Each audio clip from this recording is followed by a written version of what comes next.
Patnubay ng mga magulang ang kailangan sa programang ito ngayong hapon. We are back on Kababayan Today, Buwan ng Pag-ibig. It is February. As we know, Valentine's falls in February. And this is a hallmark tradition, right? But that doesn't mean that we can't show love all year round. Before we went to break, we were talking about something very controversial. Self-love, what that means to allow yourself to acknowledge that eto ang masarap at gagawin ko yun dahil masarap siya and I'm not going to feel guilty about it. It takes a lot of time. It takes a lot of decolonization also, you know, to be able to say, masarap ito, okay lang na gawin ko to. As long as wala akong sinasaktan, diba? As long as I'm not hurting anybody, I'm not disrespecting anybody, it should be okay. Right? But obviously, if your parents don't condition you to understand that it's okay to pleasure yourself, then also as a Catholic, maraming guilt na mangyayari. Speaking of guilt, how do we deal with guilt in terms of, you know, what is expected of us in our community? Because, you know, one of the highest rating shows we've had on Kababayan Today was this documentary that was talking about suicide in our community. Hindi rin pinag-uusapan ng mental health. This is something that is maybe the complete opposite spectrum of love, even though it isn't really. But it's okay to not always, you know, be happy, right? Yeah. We need to acknowledge we have good days where we love and we're happy, but we also have bad days. Yeah. How do you deal with those days where you're not 100%?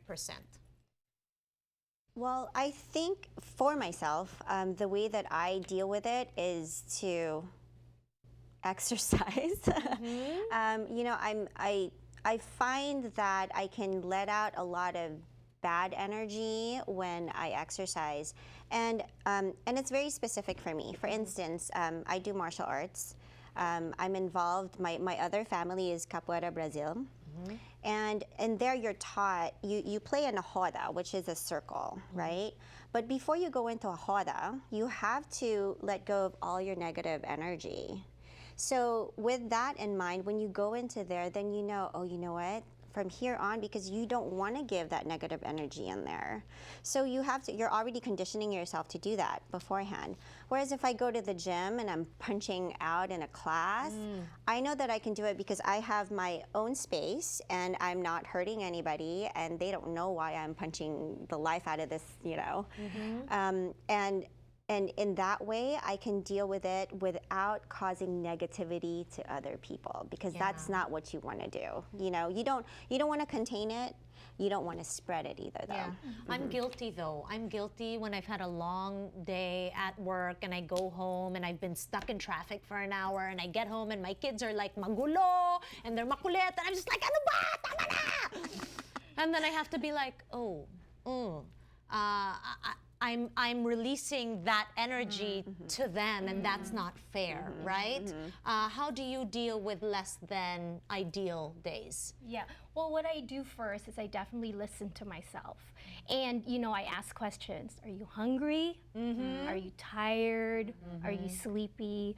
And then, you know, filling that need. So if you're tired, you rest. You turn everything off. You turn the phone off. You turn the TV off. Take a nap. Are you hungry? Go buy food, make food. Yeah, there's even a hashtag for it. Hashtag hangry. Oh yeah, hangry. H-A-N-G-R-E-Y. Yes. But I mean, definitely just really listening to yourself, because I think, you know, we go through our lives, like we do everything, we try to, you know, fulfill all our deadlines, and then we end up not listening to what we really want to be doing. Yes. So once you like you said, quiet, you know, get quiet and then listen, usually your body will tell you what you need. Yeah. Allison, ikaw, less than perfect days. How do you deal with it? Ditto to what I've heard our fellow panelists say. I think the other thing is sometimes I just have to be like, yeah, I'm having a wah day, and I just have to admit it. Like, that's what's going on. And then asking myself, what's gonna make me feel better? And I think the other thing that I've realized is sometimes I realize I just want to be in a room or a car in my house by myself, and I just want to like make big sounds with my voice. Like that for me is a way to just be like, I'm just having feelings that I can't really articulate with a word, but there's a big sound that can come out of my body. or I just want to, I want to dance it out, like Yes. Meredith and you need to Yeah, how do you acknowledge what express? makes you Yes. feel better. Ako, I just need a cocktail. We'll be right back.